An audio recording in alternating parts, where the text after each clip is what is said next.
Hello and welcome to this week's US Stock Market Report. I'm Gillham, Chief Analyst at Wealth Within.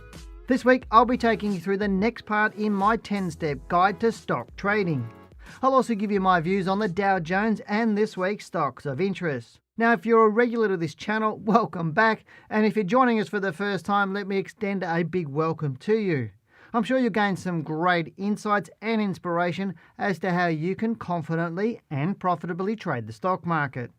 And as always, if you have any topics that you want me to cover, or you have some thoughts on this week's report, please comment below and be sure to subscribe to our channel to keep up to date. Also, before I get into the report, I just want you to click that like button just below. All done? Great. So let's get into this week's report. Last week I covered the first 3 steps in my 10-step guide to share trading, with step 1 being really simple, and that is to do your homework and don't let financial terms overwhelm you. All too often people think that understanding the stock market is hard when it's really quite simple if you just do a little bit of homework. Now, step 2 that I discussed was go for a test drive with the stock market rather than guessing, hoping and praying that you might make money. Now, I recommend that you paper trade so you can prove to yourself you can and will make money consistently. The overwhelming majority of questions and comments I get from the public in general, from places such as here in YouTube, emails that I receive, and from other sources, is that they are buying with the hope of getting it right rather than buying with knowing they're getting and will get it right. That is the difference from being a gambler with your money in the market to being a good investor or trader. Then we got to step 3, where I suggested that from little things, big things grow. Or in other words, how much do you need to get started? Now, you will remember that I mentioned that it does not matter where you start, it is where you finish that counts. Now, I also mentioned that the most important point is to get started regardless of the amount of money you have now, as leaving it until you believe things are perfect or have enough money in your mind that will make it worthwhile will severely hold you back financially. The majority hold themselves back in many things in life, as it is never a good time to do most things like having a baby, changing jobs, buying a car or house, and the list just goes on, as we all seem to have an excuse why we can't do something now. Whereas it is better to place our attention on finding reasons why we can start now. To be totally upfront, delaying getting started on your journey into the stock market by waiting for the market to be perfect or for you having enough money is the biggest mistake you can make, and that in turn will have a dramatic effect on your financial future. Now, that leads me to step 4, and that is don't become a day trading statistic. The irony is that most people seek out quick fixes, not just in trading but in everything in life. And here is where Google gives you the answers immediately. And whilst this is great sometimes, what this has done for us is that it has trained us to become impatient if things do not happen straight away. I constantly get calls from people wanting me to teach them day trading, as people believe that in some magical way day trading will help them achieve their financial goals. And they do so with the mindset that short-term gratification will somehow magically fulfill their long-term needs, which is pretty much in the realms of fairy tales, cartoons, Loch Ness monsters, and Bigfoot. People are being blinded by the hope of instant gratification that the stock market offers, just like rabbits in a spotlight. And this blindness has led them to plunge headfirst into highly leveraged markets and using complex strategies they don't understand. And they do so in the hope of profiting from their efforts. Now, when I say the hope of profiting, I mean the hope in the same context of gambling. Sadly, many lose their capital or a substantial portion of it trying to implement these supposed wealth strategies. What is worse, most of those people only had a small amount of money to start with and could not afford to lose it.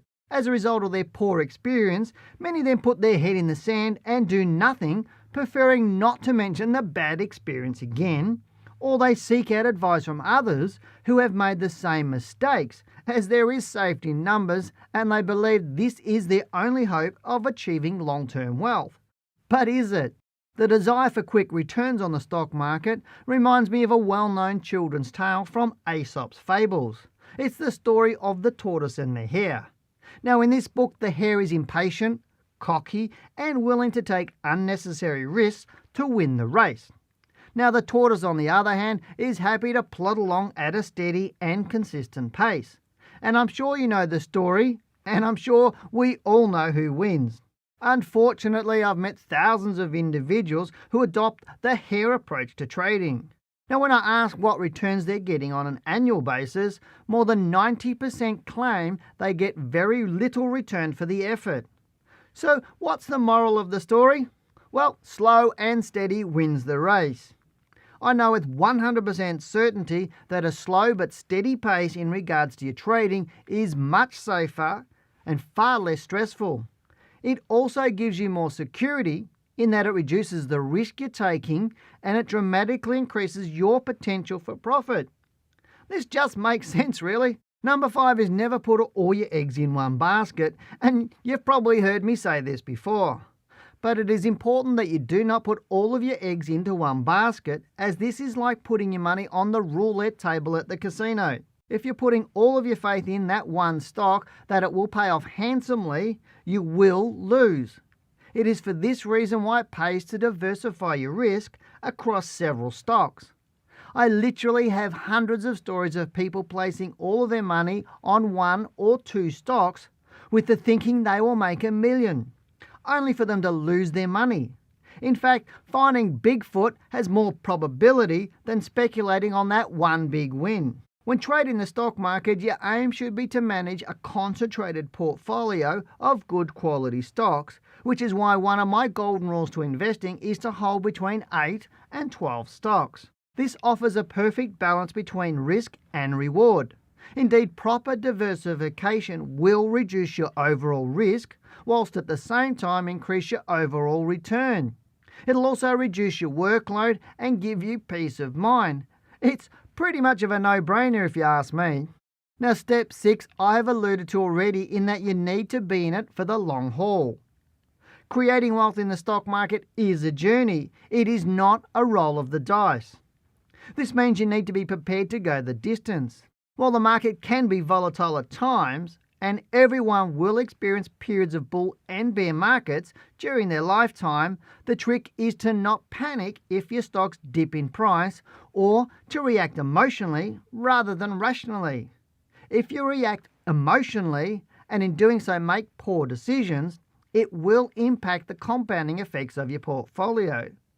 A better strategy is for you to develop some trading rules as to how you will manage your portfolio and to get in the habit of sticking to those rules. Compounding returns and building your portfolio takes time, and you do not want to be out of the market when it's rising, just the same as you do not want to be in the market when it's falling. So be patient and consistent in your application of your rules, and this process will reward you time and again. We're up to step number 7 in my 10-step guide to share trading, and this is trading for profit. Whilst on an intellectual level, everyone understands they can lose money in the stock market, most live in a delusional state, believing it will never happen to them. Now, it's crucial to your long-term success that you acknowledge early on in your journey the inherent risk involved in trading the share market.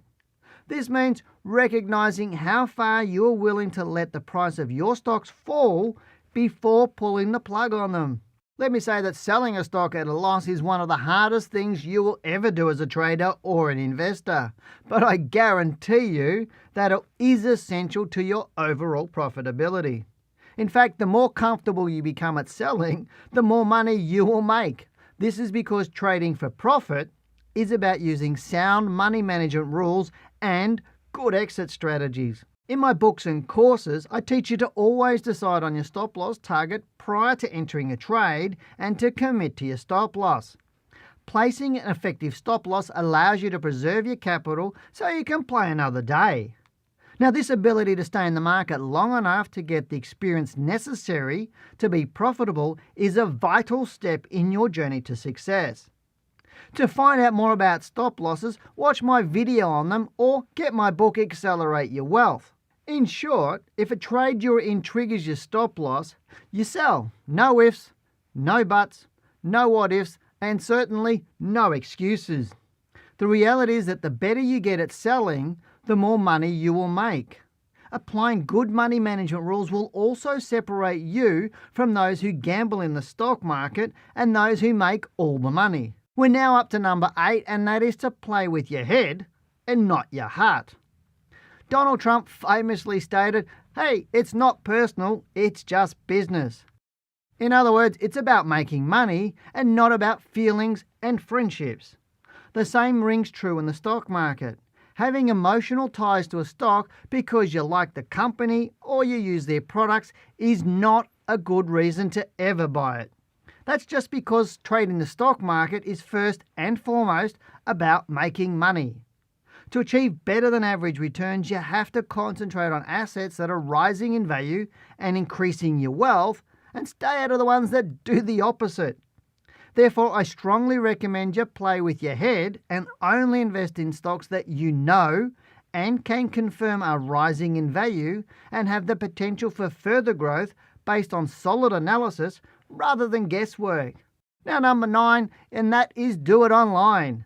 There are many ways to buy and sell stocks, from using advice brokers who you can call on the phone to online brokers who provide you with support. There are also discount brokers who offer execution services only. Now, unless you have a large portfolio, I recommend using an online broker, as they help to keep your costs down, while at the same time provide you with access to information and support if you need it. Now, while there are many online brokers to choose from, you may want to use a brokering arm that is associated with your bank, as you already have a relationship with that organisation. A word of warning though, and that is to not get too dazzled by the bright lights and promises. Brokers will entice you with statements like, "We'll give you access to X, Y, and Z," as if this is something magical when it's not. For example, getting access to company floats is not anything exciting or something that will add to your ability to make money, nor is gaining access to their platform. All you need as a trader is access to a broker to place orders with, and a broker that you can trust with your transaction. Now, that broker needs to be in the country you reside in, and I can't say this strongly enough. If you are looking at any broker who's offshore for your account, then you are putting yourself at an unacceptably high risk. Last but not least, number 10, and that is get serious. Remember, it's your money, your choice. The market is not something that should be treated like a child's playground. It's common for people to become interested in the stock market because a friend or associate is dabbling in it in some form or another. Now, the unfortunate reality with this is that uneducated people are going to others who are also largely uneducated in the hope of understanding what to do. Whilst there's an old saying that two heads are better than one, if both do not have the proper education or understanding, then it's very much a Comedy Central and no one's laughing. A wise mentor of mine once said that if I wanted to learn how to make $1 million, then all I needed to do is find a millionaire and do what they do. Yet the majority seem to play the game of those who are broke. This game is to surf chat forums and watch YouTube videos in the hope that they will magically turn themselves into the next Warren Buffett. But there's no fairy sprinkling magic dust on you that magically turns you into an expert trader. So isn't it time you got serious, as it really is your money and your choice? The stock market is not a game to be played when your goal is to make money. Let me ask you a question. Would you give all your money to someone with your level of knowledge and experience to trade it for you? Now, if your answer is no, then you need to think about why you're not taking your financial future seriously. Being a great trader means you'll have more control, a better lifestyle, be able to retire wealthy, help your family, amongst many other things. And all of these are great, worthwhile goals. The reality, though, is that for many, playing the stock market is a game of chance. And just like any game of chance at the casino, probability suggests that those who play are unlikely to achieve their goals, as the house always wins. Now, there's an old saying that wealth is a transfer of money from the uneducated to the educated. Although from experience, I believe it would be better put, wealth is the transference of money from the misinformed to the informed. So if you're ready to put in the time, effort and resources to gain a proper education and develop a solid plan of attack so you can achieve what you want, then I encourage you to learn how our clients are kicking their goals in the stock market and view their reviews and success stories on our website. And whilst you're there, check out our courses. Now let's get into this week's stocks. Please remember that this report is an educational tool, and as such, your personal circumstances have not been considered in the analysis of the compilation of shares included. The content of this report cannot be considered personal financial advice. If you have not done so before, pause the video and read the disclaimer on screen. We hope that you enjoy this week's report. Okay, wasn't an interesting day on our market last week. We're getting close now to the US-China trade war deal, and I think the market looking at all the media coming out, they're all talking about that deal. They're talking about they're in positive terms. I think that's really what it's about, and we've seen Asian markets perform very, very well last week in terms of the Chinese markets, being the Hang Seng and the Shanghai Composite, both did really, really well. We've seen Singapore, Australia, those sorts of markets all did quite well based on the news or more positive outlook that a resolution will happen between the US and China, and that things will start to settle down after that. But the US market did quite well. Looking at your screen, you can just see I've just got my watch list of stocks, and I think this is the S&P 500 stocks from memory. I'm not sure how many stocks are in this list, but you can see Inshort was up 6.7, Western Digital 4.87, Dish Networks 4.82, and Pioneer Natural Resources up 4.39, and Seagate Technology, a couple of technology stocks in there up 4.2, but none of the big ones are up in there. We've got to go right down the list. Nvidia Corp, that's up 2.2. But yeah, there's none of the, and Intel right down the bottom there, right on the bottom of the screen, up 2.1%. So it's a fair way down to get some of those sort of big Dow type of stocks. I mean, Intel, I don't even think it's in the Dow actually. I can't remember whether it is or not now. But looking at the Dow, so we'll go to the Dow, and then I'm going to bring up a few other stocks. But looking at the Dow, we've seen here, this is a weekly chart.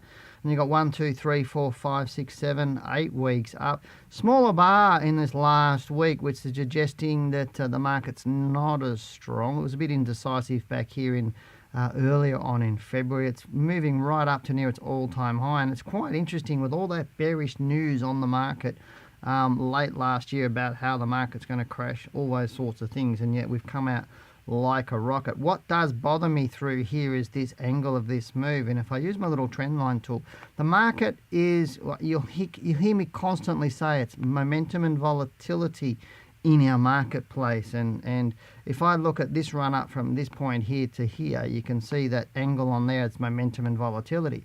But if I put that off that low, you can see how fast it's rising in time and price. When things rise really, really fast in time and price, they generally start to fall over. The higher the probability that it will fall over.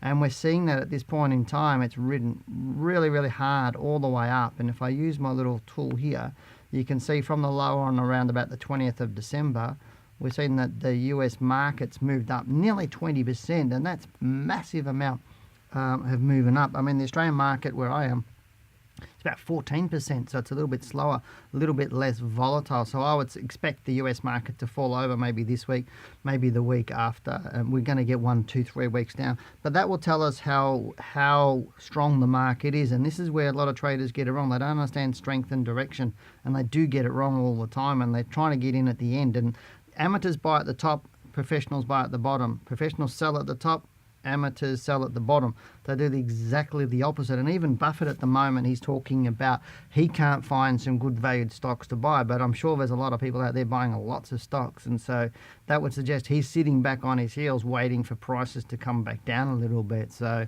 and obviously Buffett's one of the best investors in the world, so I think I would take heed from his direction. But let's look at the stocks. But right now, as I said, I think that the Dow does need to come down for 1 or 2 weeks, may come down. If it comes down 3, 4, 5 weeks, it would suggest it's weaker. But I think the Dow's going to go and make an all-time high this year and do well. Right now, I'd just be sitting on my hands and not actually getting into some new stocks at this point in time. So let's just go and bring up the Dow stocks. I haven't got any questions on the US market or any suggestions from you about US stocks that you might like to have a bit of a look at. So what I thought I'd do is bring up a few stocks that are in the media at the moment. Kraft Heinz is one that's been in the media in the last week or so, and you can tell why. Look at that huge fall last week, and I'll bring it up, and it's basically they're in trouble, not because of some of their accounting practices. I think I'm not 100% sure, but looking at this, not a surprise it's fallen out of bed, and people look at this sort of stuff and they go, wow, it's fallen so heavily, should I buy into it? This stock's been falling since 2017, so I wouldn't have been in it. And often people think, when I buy a stock and it goes up, and it goes up 10, 15, 20% pretty quickly, people go, how did you know it was going to do that? Or if I exit a stock and it falls heavily afterwards, they go, how did you know that was going to happen? And the thing is, as personally, I don't know what situation is going to happen, whether it's somebody like a takeover bid or announcement of poor profits. But what I know is people in the big industry, to say that more correctly, they're buying and selling because there's no such thing as insider trading that happens all of the time. So they already know what's going to happen at the big end of town, and they will be buying or selling based on what they know before things happen. And then that shows up on those charts, and that will trigger buys and sells for me. And that's all I need to look at, is measuring who's buying, who's selling, strength and direction. The direction of this stock is down. I would suggest it's staying down, and I wouldn't get into this stock at this point in time. I'd actually sit right back out of it till it gave me some signs of strength.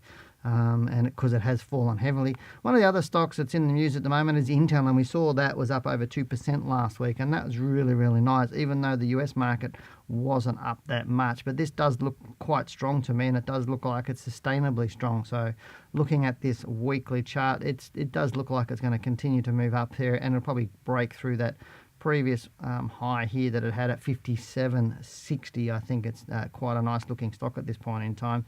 This looks good. You can just see it just powers on quite nicely. So have a look at Intel if you're looking at a stock to get into your portfolio. Another one that's there, Intel is, I believe it's interesting because of China and everything, that whether that China trade war goes through. I think it's one of those stocks that will be benefiting from that deal going through. Obviously, a supplier of chips and everything else. But Boeing is another one that will benefit from the China trade deal, and you can see here how that's also been going up. And that's what I was talking about before, is those in the know what's going to happen, and so they're in buying. And these ones here, this thing's just been going up like a rocket for the last, since early January. There's 1, 2, 3, 4, 5, 6, 7, 8 weeks straight up, making a new high there. So very good looking stock from a Boeing, and look at the angle that it's taken off at. Right now, I don't think I'd get into Boeing at the moment. I think I'd wait for a movement down and see how strong it is before I'd get into it. But it is one of those stocks that will benefit from the China deal, and that's really where those in the know. And surprising, when you look at the market long enough and you look at how the price action works and volume works, and you see announcements come back out, and you look at a week and 2 weeks and 2 months before, and you can see how the stock is actually reacting in those short periods prior to an announcement, and you'll see more buying or more selling, and you'll see that price action telling you the direction that it's going to go once that announcement hits. And it is simply because the big end of town trade the most. And when they're trading, it shows up on a chart. And that's really why I trust the charts, because it's not biased information. It tells you exactly what's happening. The stock exchange puts out this data of every buy and every sell that lands on these charts. So nobody can give you their biased opinion about what they're thinking about what's happening. And right now, as I said, I think Boeing is going to benefit from the China deal, but right now I wouldn't be buying it. I'd just be waiting for it to come back a little bit before I get into it. The other one that was in the news last week was Nike, and this is a daily chart. It's not a weekly chart that I've got on here at the moment. Nike, because some college student who is reported to be possibly a strong favourite for the #1 draft pick for the NBA. He slipped over playing basketball because his shoe pretty much exploded on him, so to speak. It broke, and he didn't get too injured, which was nice from that point of view. But its Nike shares were in the news and falling out of bed. And you can see here from that day here, which is the 15th of February, It's fallen 2.83%, but I think, oh, what did I just do then? Let me go back to Nike. I hit on the wrong stock. Let me go there.